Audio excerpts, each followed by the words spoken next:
자, 오늘 우리 신앙의 말씀을 볼게요. 요한일서 4장 16절입니다. 요한일서 4장 16절. 요한일서 4장 16절 말씀을 다시 읽도록 하겠습니다. 하나님이 우리를 사랑하시는 사랑을 우리가 알고 믿었노니 하나님은 사랑이시라. 사랑 안에 거하는 자는 하나님 안에 거하고 하나님도 그의 안에 거하시느니라. 아멘. 자, 오늘 둘째 날 저녁 집회 설교 제목을 한번 읽어볼까요? 설교 제목 그 핸드북에 나오죠. 한번 읽어보겠습니다. 시작. 다시 한 번 더 큰 소리로 읽어볼게요. 시작. 네, 오늘 둘째 날 주제가 뭐죠? 사랑입니다. 러브입니다. 제가 예전에 한번 본 영화가 굉장히 인상 깊게 남은 영화가 있습니다. 이 영화의 내용은 교회의 한 병원에 노 부인이 입원해 있는데 노신사가 매일 찾아옵니다. 그래서 이 노신사는 그 노 부인에게 책을 읽어주기 시작합니다. 그런데 이 책은 그 두 사람의 젊은 이야기의 책이었습니다. 그 젊은 날의 삶들을 기록해 놓은 책을 그 노 부인에게 매일매일 읽어줍니다. 왜냐하면 이 노 부인이 치매에 걸렸기 때문입니다. 그래서 매일 찾아가서 자신들의 이야기를 들려줍니다. 왜냐하면 이 노 부인이 잠깐씩 기억이 돌아오기 때문에 그 시간을 위해 계속해서 자신들의 이야기를 들려줍니다. 이 마지막이 어떻게 끝날까요? 이 영화에 두 사람이 나란히 누워서 손을 잡고 평화롭게 생을 마감합니다. 이게 미국 소설가 니콜라스 스파크스의 노트북이라는, 여러분 봤나요? 본 적 있나요? 노트북이라는 그 실화를 바탕으로 한 소설이었습니다. 그래서 2004년도에 이게 영화로 제작되었습니다. 이 소설 혹은 이 영화를 통해 알 수 있는 것은 무엇이냐? 바로 사랑입니다. 사랑이란 무엇이냐? 사랑은 그 사람의 모든 것까지도 이해하고 받아들이며 함께하는 것입니다. 그래서 사랑하는 사람의 모습은 다릅니다. 다시 한번 옆에 있는 시들 한번 볼까요? 사랑을 하고 있는지 사랑을 안 하고 있는지 한번 보세요. 자, 내 옆에 있는 씨가 사랑을 하는 것 같다. 오른손 드세요. 자, 내리시고. 아, 여기는 전혀 메말랐다. 내가 사랑을 찾아볼 수가 없다. 자, 오른손 들어오세요. 모두가 다 사랑하고 있나요? 이야, 사랑이 넘치는 소년 교부. 네. 여러분, 모태 솔로도 괜찮습니다. 내가 연애한 지 십수년이 지나도 괜찮습니다. 왜요? 이미 우리는 사랑하고 있기 때문입니다. 사랑하고 있어요. 모태 솔로든 마지막 연애가 십수년 전이든 우리는 모두가 사랑하고 있습니다. 그럼 누구와 사랑하는 걸까요? 하나님과 사랑하는 겁니다. 그래서 우리는 절대 열애되지 않습니다. 하나님과 사랑을 하면요, 먼저 하나님은 우리에게 어떻게 사랑하는지를 오늘 본문을 통해 살펴보도록 하겠습니다. 하나님의 사랑은 어떠한 사랑입니까? 하나님이 나를 사랑한다고 하시는데, 하나님이 우리를 사랑하신다고 하셨고, 하나님이 나와 함께 하시며 그 사랑을 표현하신다고 했는데, 하나님의 사랑은 어떤 사랑입니까? 오늘 말씀을 통해 한번 살펴보도록 하겠습니다. 하나님의 사랑은 어떤 사랑인가? 첫째는 헌신적인 사랑입니다. 헌신적인 사랑. 이 사랑이라고 이야기할 때마다 늘 등장하는 저자가 한 명 나오죠. 이제 게리 체프만이라는 사람입니다. 이 사람이 사랑의 언어라는 책에서 5가지 범주로 사랑의 표현을 기록했습니다. 첫 번째는 뭐냐면 인정하는 말입니다. 나를 인정해주는 말을 들을 때 나는 사랑을 느낀다라고 말합니다. 두 번째는 함께하는 시간이 있을 때 나는 사랑을 느낀다입니다. 세 번째는 선물이고, 네 번째는 봉사이고, 5번째는 스킨십입니다. 여러분은 무엇을 할 때, 나에게 어떤 것을 해주실 때, 내가 어떤 것을 받을 때 사랑을 느끼고 있습니까? 스킨십. 마음속으로 몇 명 들었네요. 자, 내리고 봉사하면서 네, 야, 네, 2명, 3명 정도 나오고요. 네. 선물을 받을 때, 이건 좀 약간 좋은데, 선물을 줄 때 기쁘다, 행복하다. 받을 때 행복하죠, 맞아요. 받을 때 행복하고, 함께하는 시간이 있을 때 나는 사랑을 느끼는 것 같다. 1명, 2명, 3명, 4명, 5명 내리고, 그러면 나를 인정해 줄 때 나는 사랑을 느낀다. 1명, 2명 하세요. 나머지는 다 솔로예요. 경험이 없어요. 괜찮아요. 경험이 없어서 괜찮아요. 네. 그럴 수 있어요. 네. 자, 하나님께서는 이 5가지를 우리 가운데 나타내주세요. 이 사랑의 언어를 다 우리 가운데 나타내주십니다. 바로 헌신적인 사랑으로 나타내주시죠. 성경은 어디를 봐도 하나님께서 하나님이 원하시는 대로 한 게 없어요. 여러분, 성경을 우리가 잘 묵상해보세요. 잘 읽어보세요. 하나님이 원하시는 대로 한 게 있는지. 다 진멸해버리겠다라고 했는데 모세가 기도하니 어떻게 해요? 구원해 주시는 거예요. 다 쓸어버린다라고 했는데 또 구원할 방편을 주시는 거예요. 하나님의 뜻대로, 하나님의 계획대로, 하나님 원하는 대로 한 일이 있을까요? 잘 생각해보면 하나님은 바로 하나님의 형상을 닮은 사람들에게 맞추어져 있어요.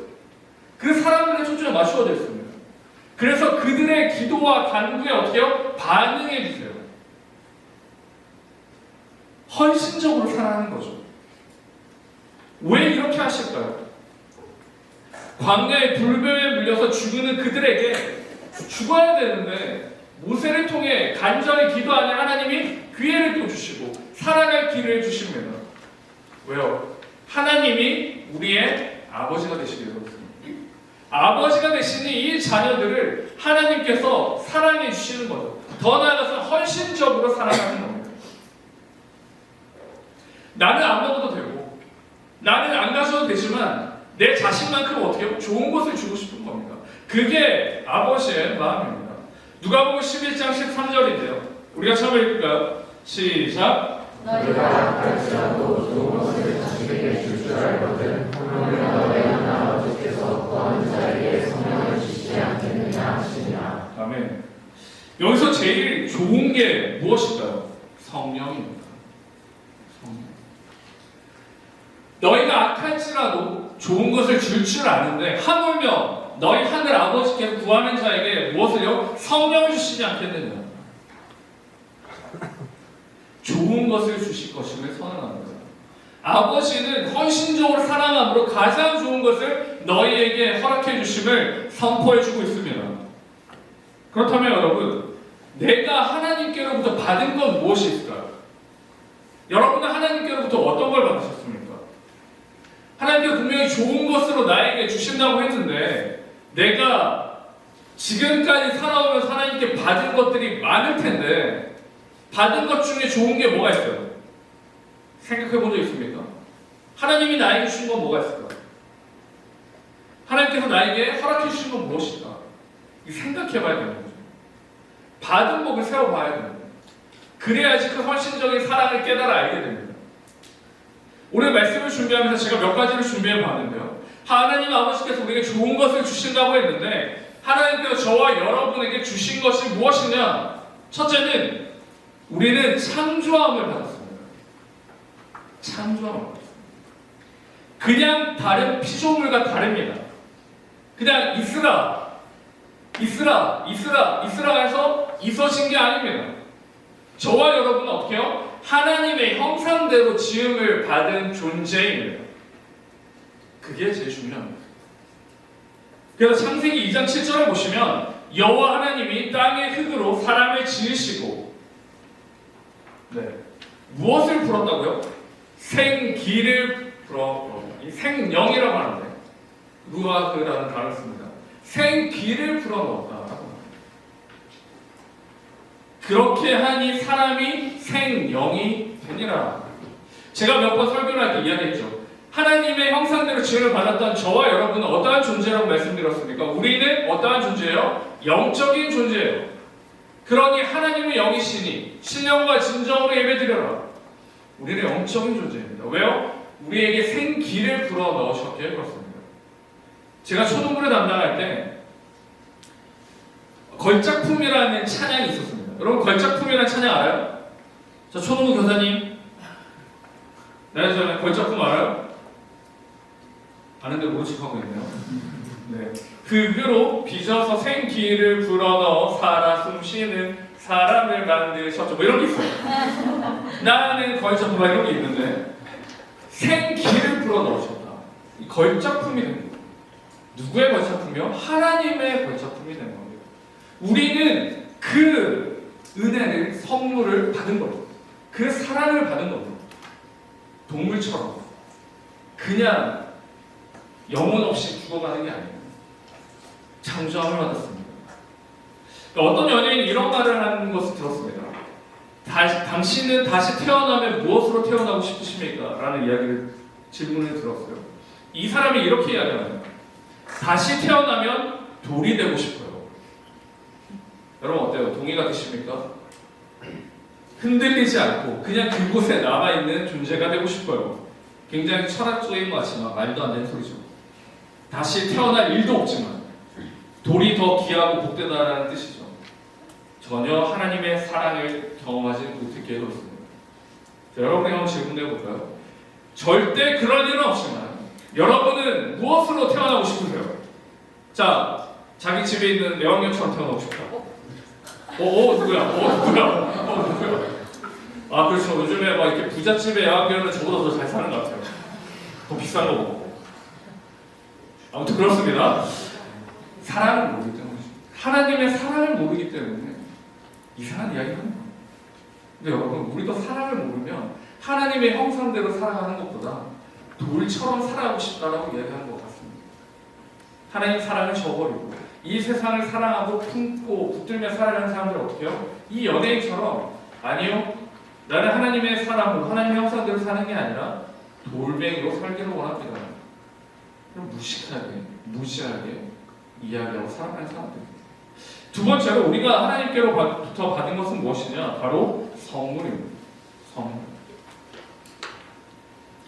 선물이 뭘까요? 세상이 줄 수 없는 선물입니다. 변함없고 변질되지 않고 없어지지 않는 선물입니다. 바로 예수 그리스도입니다.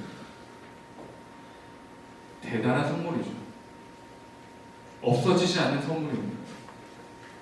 이 선물을 통해 하나님은 예수 그리스도를 내어주심으로 말미암아 어떻게요? 생명을 선물로 주셨어요. 다시 케이스 은혜 받았나? 다시 은혜를 주시고 다시 하나님의 자녀로 살아갈 수 있는 방편을 허락해 주셨습니다. 위대한 선물이죠. 위대한 사랑입니다. 독생자 예수 그리스도를 죽음으로까지 내어주신 겁니다. 누구를 위해서요? 저와 여러분을 위해서 내어주신 겁니다. 여러분 그 선물을 믿으십니까? 여러분 아멘이 뭐라고 그랬죠? 어제? 네, 동의합니다. 틀림없이 그렇게 될 줄 믿습니다. 여러분 믿으십니까? 네, 그렇죠. 이게 집회하는 거예요. 네. 세 번째로 마지막으로 하나님이 우리에게 주신 선물은 무엇이냐? 자신까지도 주신 겁니다. 여기서 이상하죠. 하나님이 하나님을 주셨다? 무슨 뜻일까요? 이 조금 어려운 표현이죠. 이 첫 번째와 두 번째를 종합적으로 보면 결국은 하나님 자신까지도 우리에게 내어주신 겁니다. 왜요? 우리가 기도할 때 하나님이 뭐 해주실까요? 응답해 주시기를 그렇습니다. 우리가 아버지를 찾을 때 사랑하려면 하나님처럼 사랑하시기 바랍니다. 그냥 하는 게 아니라 헌신적으로 사랑해야 됩니다. 남녀관계도 그렇고 헌신적으로 사랑해야 됩니다. 결혼하기 위해 우리 오후에 그 특강 시간에 목사님이 그러셨잖아요. 결혼하기 위해 신실한 크리스천처럼 생활하다가 결혼하고 나니 돌변하니 헌신적으로 했겠죠. 달라지는 겁니다. 하나님이 이렇게 헌신적으로 우리에게 보여주었다면, 그 사랑을 나타냈다면 우리는 어떻게 해야 될까요? 그 사랑에 반응하며 살아야 됩니다. 하나님이 보여주신 이 사랑은 뭐냐면 너희도 이렇게 사랑해야 됨을 알려주는 거예요. 내가 사랑하는데 이 사람은 아무런 반응이 없어요. 그러면 이것은 건강한 관계일까요? 내가 사랑하고 이렇게 하면 이쪽도 사랑의 그 반응이 나와야죠. 그게 사랑입니다. 하나님은 우리를 계속해서 짝사랑해요. 짝사랑하고 창조하는 그 성물도 주셨고 그 사랑을 나타내는 예수 그리스도를 사랑하시고 그리고 자기 자신까지도 내어주시는 우리를 사랑했는데 우리는 어떻게 해요? 다른 데로 보고 하나님 계속 짝사랑하는 거예요.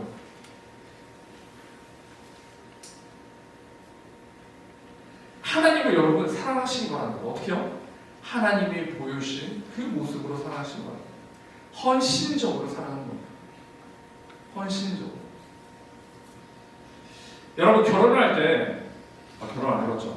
여러분 연애를 할 때 누군가를 만나서 나의 남자친구, 여자친구로 삼아야겠다 라고 생각하고 감정이 생기면 어떻게 할까요?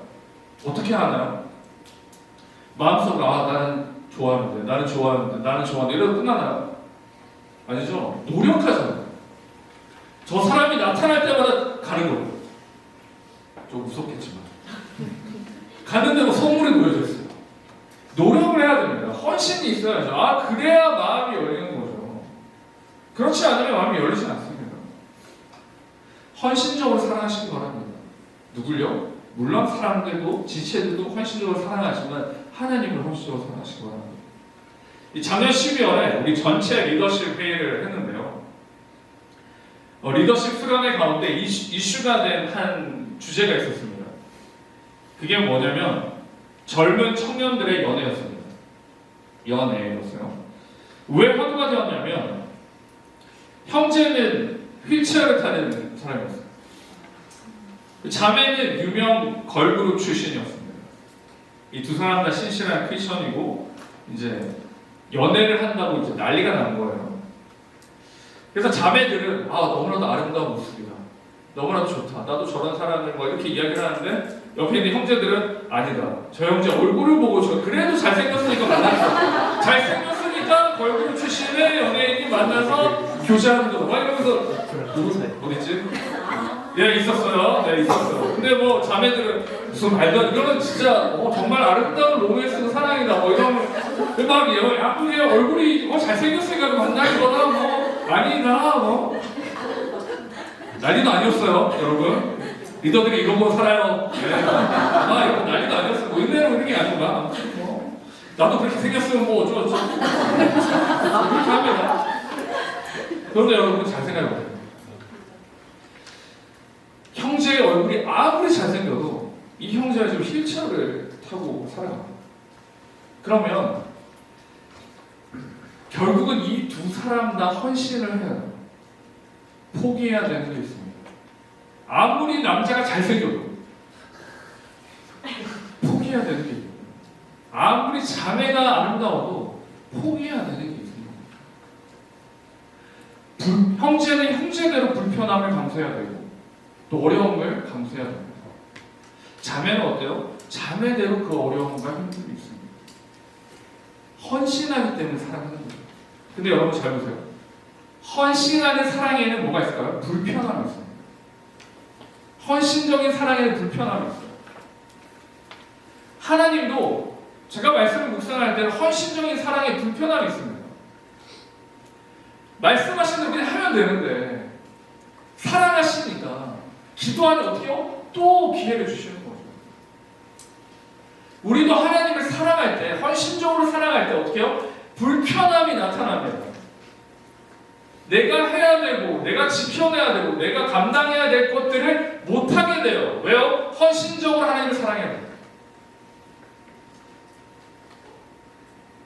때로는 아까운 마음도 듭니다. 때로는 포기하기도 합니다. 여러분 세상에서도 이 헌신적인 사랑을 합니다. 남녀 간에도 그렇고 공동체에도 그렇고 회사에서도 그렇죠. 근데 여러분 세상에서 하는 헌신적 사랑에는 한 번씩 이런 생각이 들어요. 내가 이렇게까지 해야 되나? 남녀 관계도 마찬가지예요. 그래서 싸우지 않아요? 내가 이렇게까지 해야 되나? 이 나이 먹고 싸우지 않아요?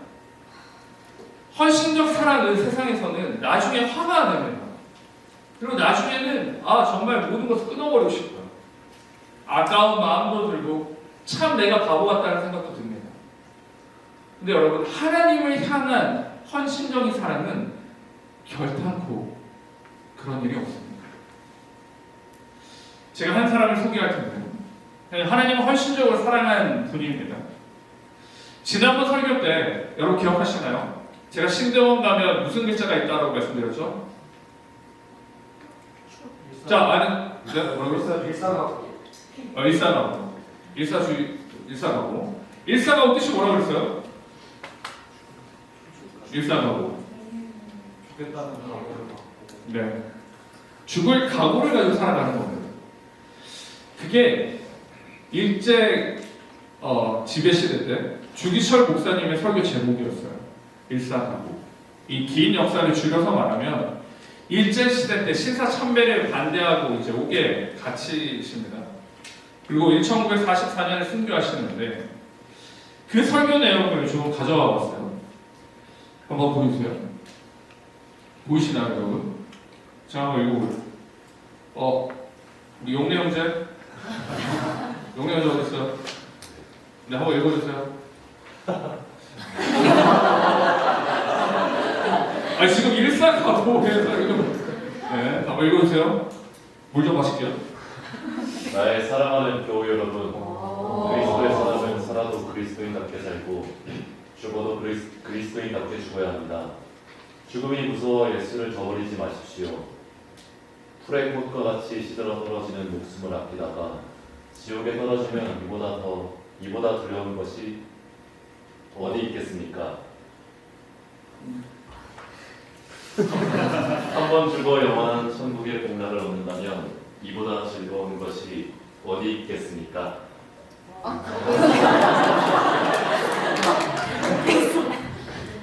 이주 목사가 죽는다고 결코 슬퍼하지 마십시오. 나는 내 주님밖에 다른 신 앞에서 무릎을 꿇고 살 수는 없습니다. 더럽게 사는 이보다 차라리 죽고 또 죽어 주님 향한 정절을 지키려 합니다. 정절을 지키려 합니다.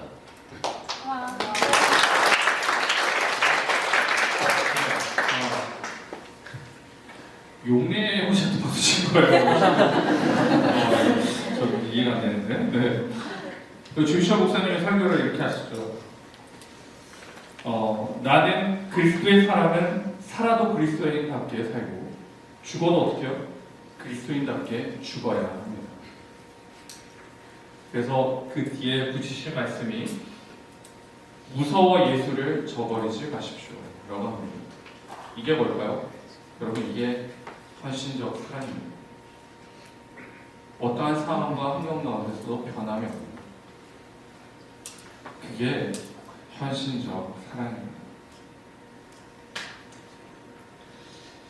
헌신적으로 사랑이라는 것은 나의 가장 귀한 것까지 드릴 수 있어야 합니다. 여러분에게 가장 귀한 것은 무엇입니까? 제가 앞에서 말씀드렸던 것처럼 5가지 사랑의 언어라고 말씀드렸는데 나에게 가장 귀한 것을 드릴 때 그게 바로 헌신적 사랑입니다. 2순위, 3순위, 4순위는 헌신적인 사랑이 될 수 없습니다. 바로 여기는 하나님은 헌신적으로 여러분을 사랑하십니다. 모든 것을 다 우리에게 허락하셨습니다. 그렇다면 여러분, 지금 이 시간에 이 자리에 있는 여러분은 하나님께 어떻게 헌신적으로 그 사랑을 나타내시겠습니까? 여러분 한번 생각해 보세요. 나에게 가장 소중한 것이 무엇인지. 제가 말씀을 드릴 때 나에게 가장 소중하고 가장 중요한 것은 무엇을 확인하면 된다라고 말씀드렸죠? 무엇을 확인하면 된다고 했습니까? 돈입니다. 지난 한 주간 여러분의 돈이 어디에 집중했는지를 보세요. 그러면 여러분의 시간도 그 돈과 함께 그쪽에 쏠려 있습니다. 그게 여러분이 가장 가치 있고 중심 있고 핵심으로 생각하며 살아가는 목표입니다. 그죠? 내가 먹는 것을 좋아해요. 그러면 어떻게 해요? 많은 돈이 먹는 걸로 들어갑니다. 들어갈 때 시간도 같이 들어가요. 공부입니다. 공부에 돈이 들어가고 시간도 같이 들어가요. 여러분의 가치는 무엇입니까? 그걸 하나님께 드리세요. 그게 우리가 정말 하나님 앞에 그 사랑에 진실됨으로 헌신적으로 반응하는 것입니다. 이 밤에 우리 같이 결단할 때 여러분 헌신적으로 하나님 사랑하시기 바랍니다. 그냥 3순위, 4순위, 5순위가 아니라 0순위로 하나님을 사랑하시기 바랍니다. 그게 이 밤에 결단해야 될 것입니다. 두 번째로 하나님의 사랑은 우리에게 주시는 어떤 사랑이시냐? 바로 변함없는 사랑입니다. 변함없습니다.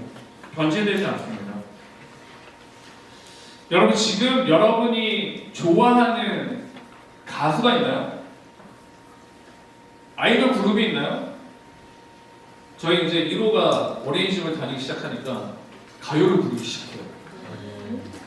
뭐 뉴진스 막 이러면서 난 누구지도 모르겠는데 뭐 그러면서 이제 하나 키즈 가서 그렇게 안 하겠죠. 아무튼 뭐 여러분이 생각하는 가수들이 있죠. 뭐 저희 때는 소방차나 소방차나 저희 때 박남정 귀여운 미은 춤이나 뭐 알리에프, H.O.T 뭐 이런 친구들이 있는데 근데 영원할 것 같았어요. 정말 인기가 정말 많았어요. 헬기 타고 다니고. 근데 지금은 뭐 알아요? 여러분 알아요? 모르죠? 몰라요. 변화갑니다. 변해갑니다. 열망했던 변화없을 것 같았던 내가 그 아이돌에 대한 사랑이 변화없을 것 같았는데 변해요. 없어져요. 세상의 사랑은 끝까지 지켜지지 않습니다. 변하게 됩니다. 변하기 때문에 올인할 수가 없어요. 언제 변할지도 없어요. 변함이 없는 게 있습니다. 신명기 7장 8절을 보시면 여호와께서 다만 너희를 사랑하심으로 말미암아 또는 너희의 조상들에게 하신 맹세를 지키려 하심으로 말미암아 자기의 권능의 손으로 너희를 인도하여 내시되 너희를 그 종되었던 집에서 애굽왕 바로의 손에서 속량하셨나니라고 말씀합니다. 사랑하심으로 말미암아 그리고 조상들에게 한 맹세를 어떻게요? 똑같이 지켜 나가시겠다라고 말씀하고 계십니다. 변함이 없습니다.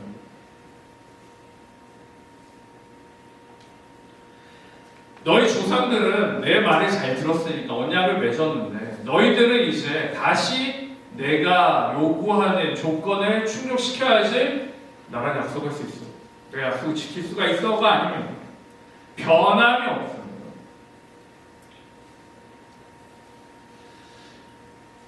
여러분 생각해보세요. 내가 믿는 하나님이 변덕스러우신 분이라면 여러분 어떻게 살겠어요? 상황과 환경에 따라 막 우리에게 좋았다가 막 좋은 거 줬다가 갑자기 삐져가지고 막 벌 내리고 진노하고 믿을 수 있을까요? 사람의 변덕도 맞추기 어려워요. 근데 내가 믿고 내가 붙들어야 할 존재가 왔다 갔다 하면 완전 왔다 갔다 하지 않겠어요? 말씀을 준비하면서 제가 확인한 게 있는데 이 변덕스러운 세상을 나는 이 시대를 살아가는 우리는 믿고 따르고 있습니다. 이 변덕스러운 세상. 제 고백을 하면 유튜브에 설교 올라가잖아요. 그 전에는 전혀 생각이 없었어요. 왜냐면 유튜브에 설교를 안 올렸거든요. 근데 분당에 와서 이제 새벽기도 수요일 올라가기 시작해요. 이제 뭐가 보일까요? 네, 여러분 제가 그래도 한 200뷰는 나와요. 네, 굉장한 200뷰예요. 제가 분당에 잘 못 나가요. 서현동이 잘 못 나가요. 200뷰가 있어. 다리고 막 그거 보고 쓰려고 200명이 보니까. 근데 여러분 이게 노동쳐요. 이게 딱 아침에 봤는데 50이야. 와 이거 뭐지? 뭐가 잘못됐을까? 어떻게 하지? 왜 200명이서 하지 않을까? 고민합니다. 핵심은 뭘까요? 설교죠. 근데 비유가 핵심이 되는 겁니다. 거기에 많이 나오면 아 그래 오늘 은혜로 왔네. 잘 안 나오면 와 오늘은 죽 썼나? 왔다 갔다 해요. 그걸 바라보는 거예요. 근데 지금 청년교구 설교도 올리고 있잖아요. 최대한 안 보려고 합니다. 얼마나 여동치나요?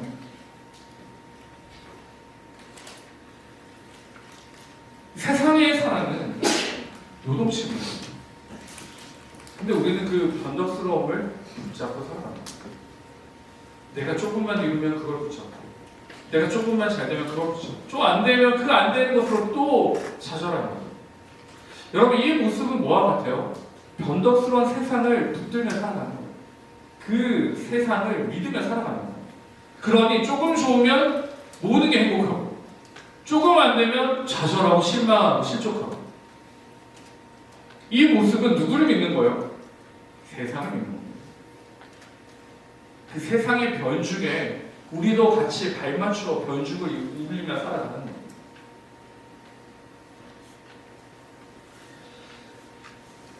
변화하는 것은 진리가 아닙니다. 변화하는 것을 따라갈 수 없습니다. 앞에서 말했던 것처럼 기분 좋을 때 좋은 거죠. 기분 안 좋으면 진 거. 그걸 어떻게 따라가요? 근데 우리는 무지하게 그 세상을 붙들며 살아갑니다. 그 세상의 지배를 받습니다. 그나마 세상에서 변함이 없는 사랑이라고 할 때는 어떤 사랑이 있을까요? 부모님의 사랑이라고 할 수 있습니다. 근데 여러분 그것마저도 불완전합니다. 사회면에 한 번씩 등장하는 게 뭘까요? 부모님이 자기 애들을 막 이렇게 안 좋게 해요. 비극적인 일들은 여러분 보지 않습니까? 또 자녀들이 부모님을 또 이렇게 힘들게 합니다. 여러분 이런 세상을 살아갈 수 있을까요? 여러분 이런 세상을 믿으며 살아갈 수 있습니까? 근데 왜 우리는 믿으며 살아갈까요?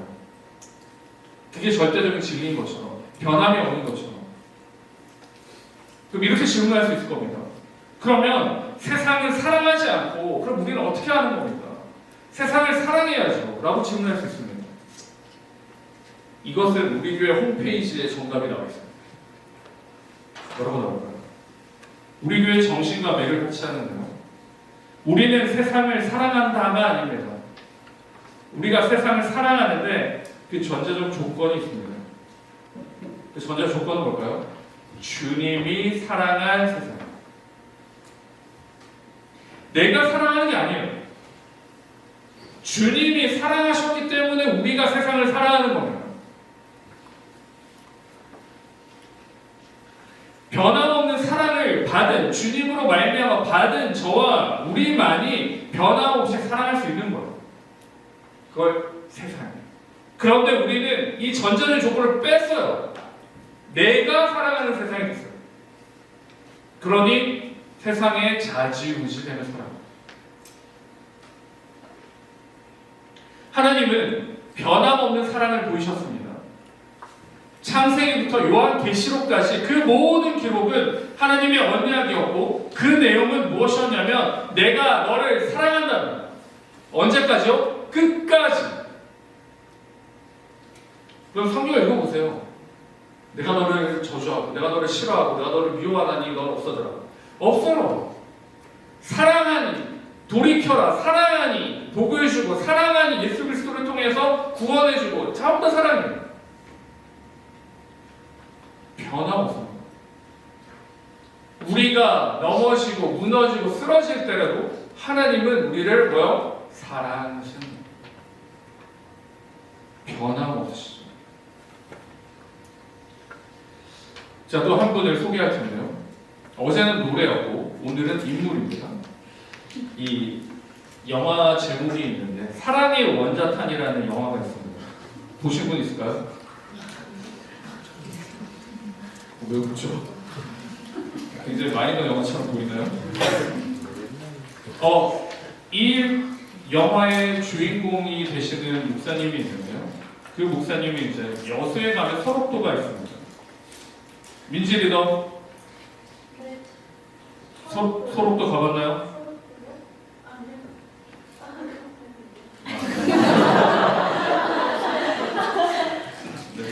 김치찌개 먹고 오나요? 요새 가서? 네. 요새 가면 이제 소록도라는 섬인데 지금 이제 다리가 돌려서 차로 왕래할 수가 있습니다. 예전에는 이 남환자죠. 한센병의 그 환자들을 다 거기에 몰아 넣어놨어요. 못 나오게. 왜냐면 이 한센병은 전염병이거든요. 그러니까 그 안에서 생활하게 만들었어요. 못 나오게. 근데 이곳에서 사역하시는 그 목사님이 계셨습니다. 이 가장 유명한 일하는 그곳에서 일하는 간호사분들이 일하는 분들이 계시잖아요. 그 환자들을 진료하러 갈 때 이제 신문지를 깔고 막 이렇게 가는 거예요. 왜냐하면 전염병이 나타날 수 있으니까. 신문지를 깔고 들어와서 환자를 돌봅니다. 그때 환자들이 이제 진노하죠. 우리가 짐승이냐? 우리도 사람이다. 그리고 그들이 그 중에 간호사 한 명을 쳐 죽입니다. 그러자 이 목사님이 그 소요를 주도한 사례를 주도한 환자에게 가서 그 상처를 어떻게 할까요? 직접 입으로 빨아 고름을 빼냅니다. 여러분, 한센병은 전염병이에요.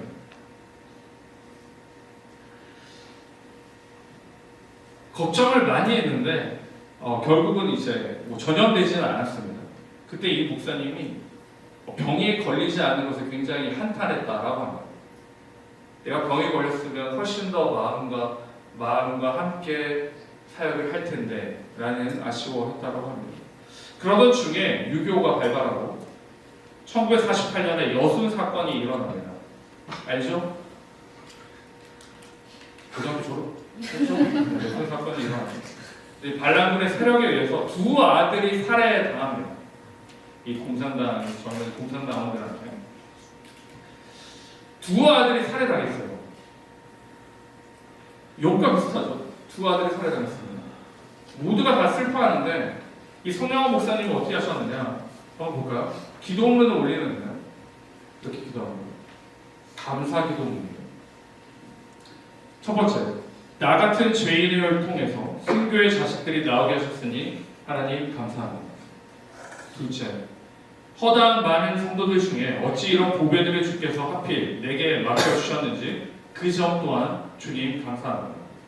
셋째, 삼남 삼녀 중에서도 가장 아름다운 두 아들 장자와 차자를 바치게 된 나의 축복을 하나님 감사합니다. 넷째, 한 아들의 순교도 귀하다거늘 하물며 두 아들의 순교이요 하나님 감사합니다. 다섯째, 예수 믿다가 누워 죽는 것도 큰 복이라거늘 하물며 전도하다 총살 순교 당함이요 하나님 감사합니다. 여섯째, 미국 유학 가려고 준비하던 내 아들 미국보다 더 좋은 천국에 갔으니 내 마음이 안심되어 하나님 감사합니다.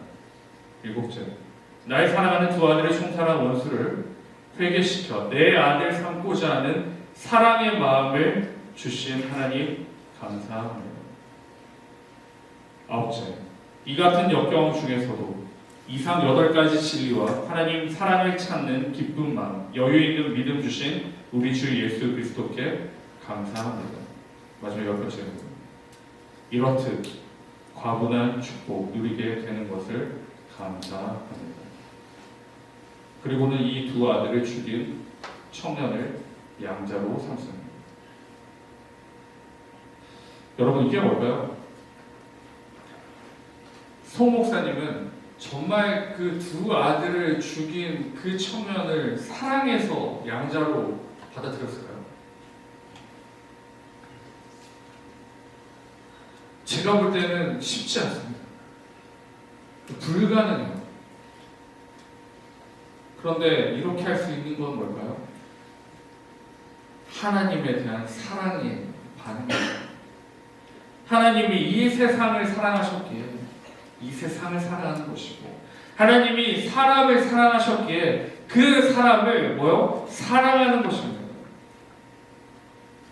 우리가 이렇게 할 수 있을까요? 모르겠습니다. 할 수 있을지 없을지. 근데 분명한 건 우리는 쉽게 하나님의 사랑을 저버리며 살아간다는 것입니다.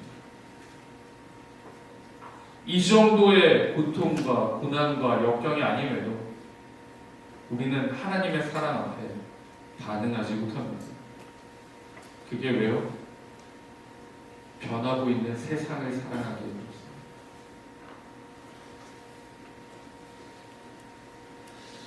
여러분 이 밤에 결단하시기 바랍니다. 다른 건 모르겠고 하나님의 사랑 안에 거하겠습니다. 다른 건 모르겠고 변덕이는 이 세상이 아니라 하나님을 붙잡고 하나님의 사랑을 바라보며 살겠습니다. 나는 결단했어요. 그 결단은 뭘까요? 변함없이 하나님을 사랑합니다. 내가 좋은 일이 있든 내가 내 생각대로 되지 않든 내 계획대로 되지 않았을 때도 우리는 하나님께 감사할 수 있어요. 이게 하나님의 변함없는 사랑을 받은 저와 여러분의 변함없이 올려드리는 사랑의 고백입니다. 사랑하는 여러분, 하나님을 사랑하시기 바랍니다. 하나님의 사랑을 변함없이 나타내시기 바랍니다. 그 사랑이 우리에게 능력이고 그 사랑이 우리에게 힘이 될 줄 믿습니다. 그렇게 살아가시는 저 우리 모두 될 수 있기를 주님의 이름으로 축복합니다. 세 번째는 무조건적인 사랑입니다. 살다 보면 오해를 참 많이 합니다. 저 형제가 왜 저렇게 이야기하지? 나를 좋아하나? 저 자매가 왜 나한테 웃지? 나를 좋아하나? 웃는 친구들은 다 지금 다 그런 경험이 있는 거예요. 여러분 아니에요. 절대 아니에요. 김치 국물 마시지 마세요. 웃는다 그냥 웃은 거예요. 그냥 갖다 준 거예요, 여러분. 절대 오해하지 마세요. 오해하면 안 됩니다. 설레발 치지 마시고 정말 나 너 좋아해 이 말 들을 때까지 설레발 치지 마세요. 상처이고요. 사랑을 오해하는데요. 사랑을 기본적으로 우리는 무조건적인 사랑으로 생각합니다. 그래서 내가 이것을 하든지 저것을 하든지 이 사람은 모두 이해하고 다 받아줘야 된다라고 생각합니다. 이런 기조의 유튜브 영상을 본 적이 있는데요. 우리나라는 아닙니다. 이 다른 나라의 영상인데 그곳도 청년들이 결혼 안 한대요. 그래서 연애 프로를 주선하는 뭐 맞선 같은 프로그램이었는데 유교 문화권이기 때문에 아마 능력 있는 남자를 만나는 뭐 이런 컨셉인 것 같습니다. 이 여성 출연자가 데이트한 남자의 인상을 물어봅니다. 근데 정말 볼품없는 남자예요. 그래서 막 여자가 굉장히 기분 나빠요. 어떻게 이런 남자를 저한테 이러면서 틱틱대요. 그러다가 이 남자가 소유하고 있는 자가집에 가게 됩니다. 그러니 다시 인터뷰를 하니까 이 여성이 어떻게 됐을까요? 마음에 든다라고 이야기해요. 너무 좋다라고 바뀌었습니다. 이거 비하하는 게 아니에요. 거기서 나오는 겁니다. 또 다른 케이스는 뭐였냐면 또 여자는 또 이렇게 자기가 남자는 또 볼품이 없었어요. 근데 이 여자분이 뭐라냐면 뭐 괜찮아요. 근데 뭐 저를 좋아하면 저의 모든 것도 이렇게 뭐 감당해야죠. 뭐 이렇게 이야기하면서 자기 빚이 2억 있다고 그래요. 당당. 이 정도는 뭐 갚아줘야 되지 않나요? 이렇게 이야기해요. 자, 형제 여러분. 2억을 갚아줄 수 있는 분. 네. 사랑은, 이 세상의 사랑은 조건이 있습니다. 무조건의 사랑이 아니에요. 조건의 사랑입니다. 무조건적인 것처럼 보이지만 그게 조건이에요.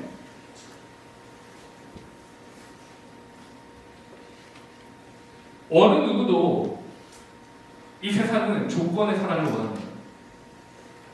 하나님은 우리에게 조건이 없어요. 이유를 아세요? 왜 하나님은 우리에게 조건을 다지 않았을까요? 2억이 없어서 그럴까요? 어느 누구도 하나님의 조건에 충족할 수 없기 때문입니다.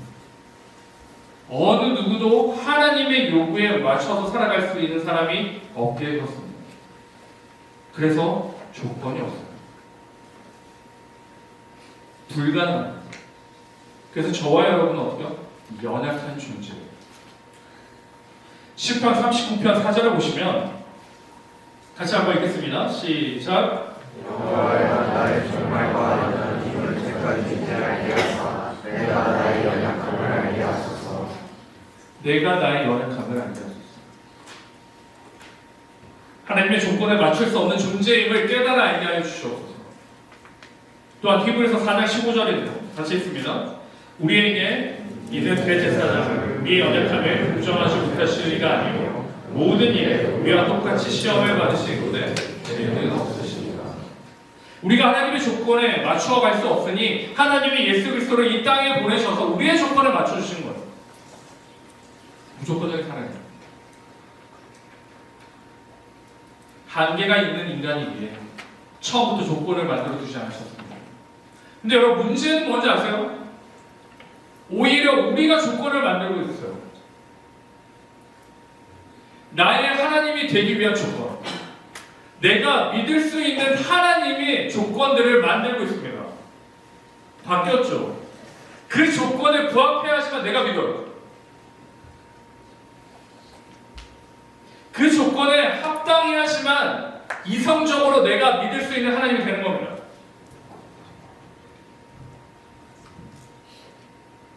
어떤 조건들일까요? 우리가 만들어낸 조건. 제가 묵상하게 이겁니다. 성경에도 나오는데요.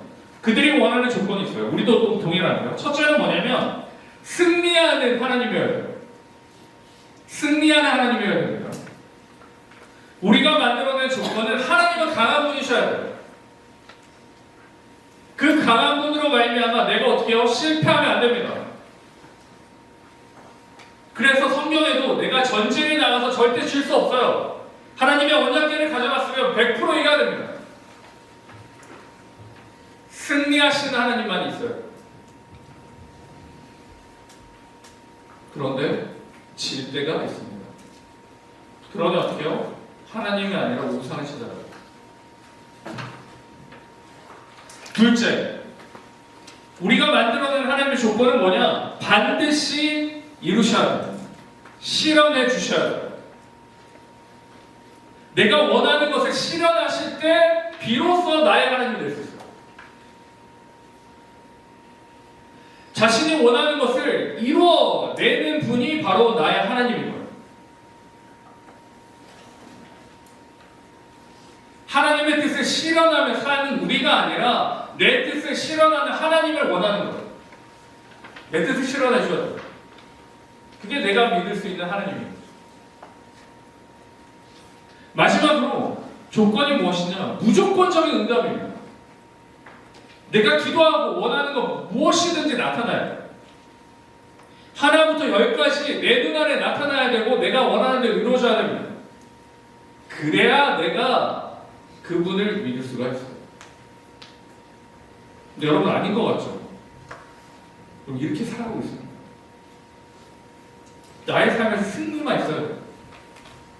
그 하나님은 승리하신 하나님이에요. 내가 원하는 승리. 그렇게 되지 않을 때 어떻게 해요? 좌절합니다. 하나님 뭐예요? 나를 미워하시는 거예요? 하나님 안 계시는 거예요? 자기 마음대로 막 소설을 써요. 왜요? 내 조건에 부합하지 않아요. 두 번째, 실현되어야 됩니다. 내가 원하는 게 다 실현되어야 돼요. 세 번째도 무조건적으로 응답하셔야 됩니다. 이게 이렇게 해서 저렇게 해서 아닙니다. 무조건 응답해 주셔야 돼요. 그게 내가 믿는 하나님이 되어야 합니다. 여러분 어떤 삶을 살고 있는 걸까요? 우리 크리에이티브 팀처럼 우리가 하나님을 디자인하고 있는 거예요. 하나님의 형상대로 창조함을 받은 게 아니라 우리가 우리의 필요에 따라 하나님을 만들고 있는 거예요. 하나님의 능력은 이 정도. 하나님의 원하시는 건 이거. 하나님이 하실 수 있는 건 이거. 만들고 디자이너로 살아갑니다. 여러분 디자이너로 살아가시니까 굉장히 좋아요? 어때요? 있어 보입니까? 기억해야 할 것이 있습니다. 하나님은 우리에게 한계를 주셨어요. 그 한계를 주셨다는 건 뭘까요? 하나님이 계시다는 걸 알기 위함입니다. 그래서 하나님께서 무조건적으로 우리를 사랑하시는 거예요. 그런데 기억해야 할 게 있습니다. 무조건적이라는 것은 반인의 사랑을 말하지 않습니다. 원하는 대로 다 해주는 게 아니에요. 내가 필요한 걸 원하는 대로 다 허락하시는 게 아닙니다. 잘못된 길로 가고 있는데 그냥 주는 게 아니에요. 사랑하시기 때문에 매를 드는 겁니다. 잘못된 길을 걸어갈 때 바라보고만 있는 게 아니고 다시 돌이키는 겁니다. 그게 하나님의 사랑입니다.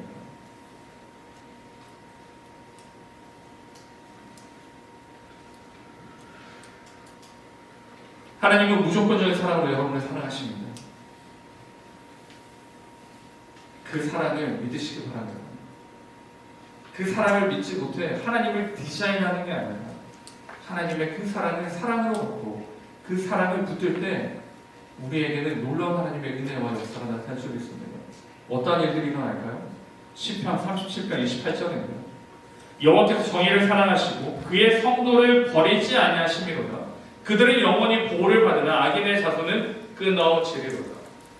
그러니까 여러분을 영원히 보호하신다라고 말씀합니다. 또한 시편 145편 20절인데요. 여호와께서 자기를 사랑하는 자들은 다 보호하시고 악인들은 다 멸하시리로다. 하나님의 무조건적인 사랑을 꼭 맛보시기 바랍니다. 내 삶에, 내 인생에 그 사랑을 좀 맛보시기 바랍니다. 그 사랑의 힘으로 변함없이 좌로 우로 흔들리지 않고 오직 하나님의 길을 걸어가는 저와 우리 모두가 될 수 있기를 주님의 이름으로 축복합니다. 하나님을 사랑함으로 하나님 안에 거하고 하나님을 사랑함으로 하나님과 함께하는 그 은혜와 그 축복 오늘 이 밤에 그리고 올 한 해 저와 우리의 그리고 우리 공동체의 삶이 될 수 있기를 주님의 이름으로 축원드립니다.